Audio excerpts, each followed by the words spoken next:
समस्त प्रभु प्रेमी भक्तों को जय सिया राम। आज का विषय हनुमत उपासना संबंधित है। हनुमान जी महाराज कलयुग के प्रत्यक्ष देवता हैं। इनकी उपासना शीघ्र ही फलदायी है, सिद्धि को प्राप्त कराने वाली है, मनोरथ की पूर्ति कराने वाली है। इसलिए हम आप सबको हनुमत उपासना अवश्य करनी चाहिए। तो आज चर्चा होगी हनुमान चालीसा की तीसरी चौपाई, महावीर विक्रम बजरंगी कुमति निवार सुमति के संगी। पहले संक्षेप में इसका अर्थ बताया जाएगा, उसके बाद इसका अनुष्ठान बताया जाएगा। जो अनुष्ठान हमारे आपके जीवन के लिए परम उपयोगी सिद्ध होगा। धैर्य और ध्यानपूर्वक पूरा वीडियो सुने।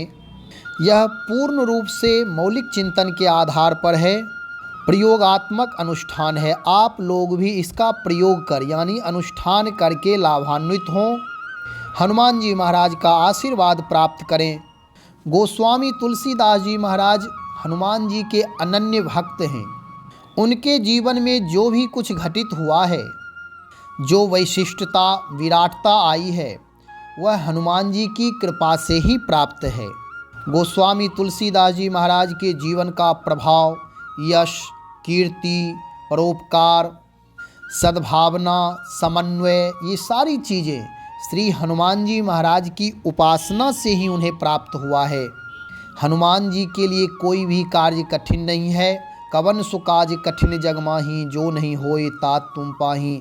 कठिन से कठिन कार्य भी हनुमान जी के लिए बहुत ही सरल और सहज है। हम लोग भी श्री हनुमान जी महाराज की उपासना करके अपने जीवन को उदात्त बनाए, महान श्रेष्ठ बनाए।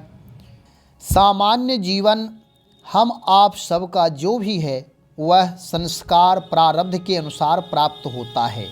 सामान्य जीवन से ऊपर उठने के लिए, अपने संस्कार को अति दिव्य बनाने के लिए जब दैवी उपासना करते हैं तो हमारा आपका दिव्य संस्कार होता है और हमारे दूषित प्रारब्ध समाप्त हो करके दिव्य प्रारब्ध बनते हैं। इसलिए दैवी अनुष्ठान करते रहना चाहिए। तो अब प्रारंभ करते हैं। गोस्वामी तुलसीदास जी महाराज कहते हैं, महावीर विक्रम बजरंगी कुमति निवार सुमति के संगी। इससे पहले दो चौपाई है, उसकी चर्चा हो चुकी है। कहते हैं, हे महावीर, आप महावीर हैं, आप विक्रम हैं, पराक्रमी हैं, अनंत पराक्रमी हैं, और आप वज्रंगी हैं। आपके अंग वज्र के समान हैं और आपका नाम बजरंगी इसलिए है कि आपने वज्र, जो इंद्र का वज्र है, उसका भी आपने मान हनन किया, उसे भी आप पराजित किए। इससे सिद्ध होता है कि आपके प्रत्येक अंग वज्र के समान हैं। आगे कहते हैं, कुमति निवार सुमति के संगी। आप कुमति का निवारण करते हैं, यानी दुर्बुद्धि का निवारण करते हैं। दुर्बुद्धि का मतलब यह है, जिस दुर्बुद्धि के कारण व्यक्ति अपने शुभ संस्कार को भूल जाता है, कुसंस्कार में रूपांतरित हो जाता है। हमेशा क्रोध करना, लोभ मोह से ग्रसित रहना, समय पर सही निर्णय नहीं ले पाना, कुबुद्धि के कारण, दुर्बुद्धि के कारण गलत कार्यों में प्रवृत्त होना, उसमें आतुर रहना, अपने जीवन को दांव पर लगा देना, ये सब दुर्बुद्धि कुमति के कारण होते हैं। हिंसात्मक प्रवृत्ति होना ये दुर्बुद्धि का दुष्परिणाम है। इसलिए हे हनुमान जी महाराज, आप कुमति के निवारण करने वाले हैं, दुर्बुद्धि का निवारण करने वाले हैं और सद्बुद्धि प्रदान करने वाले हैं। कुमति निवार सुमति के संगी, आप सद्बुद्धि प्रदान करते हैं।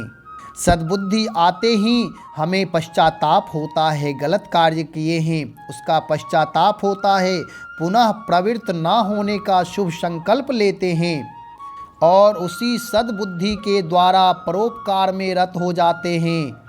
जो जीवन मलिन हो रहा था, उस जीवन को उज्ज्वल धवल दिव्य बनाने में प्रयासरत हो जाते हैं। ये सुमति का प्रभाव है। इसलिए श्री हनुमान जी महाराज की कृपा से कुमति निवार सुमति के संगी यह आवश्यक है। इस चौपाई का जब अनुष्ठान करते हैं तो हमारी आपकी बुद्धि शुद्ध होती है, दुर्बुद्धि का नाश होता है, सद्बुद्धि प्राप्त होती है, राक्षसी वृत्ति का नाश होता, दैवी वृत्ति प्राप्त होती है।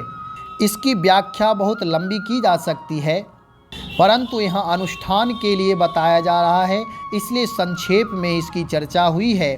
तो कुमति निवार सुमत के संगी, महावीर विक्रम बजरंगी, इस चौपाई का संपुट लगा करके पाठ करें। इससे जीवन का निर्माण होगा। अपने बच्चों से कराएं, परिवार के सारे सदस्य सामूहिक रूप से करें, जिससे कि हमारा आपका सबका जीवन दिव्य बने, सकारात्मक ऊर्जा से युक्त होकर के सही कार्य में प्रवृत्त हों। यह उनके लिए अति आवश्यक है जो व्यक्ति छोटी छोटी बात में क्रोध करते हैं, नाराज होते हैं, गलत कदम उठाते हैं, हिंसा की प्रवृत्ति हो जाती है, आत्महिंसा करने के लिए आतुर हो जाते हैं। उनके लिए यह चौपाई परम सिद्ध है कि वह अपने कुमति की निवारण करने के लिए इस चौपाई का अनुष्ठान करें। कुछ दिन सतत लगातार निरंतर करने से उनका जीवन सुधर जाएगा, यानी दिव्य बन जाएगा, सद्बुद्धि की प्राप्ति हो जाएगी। श्री राम जय जय राम।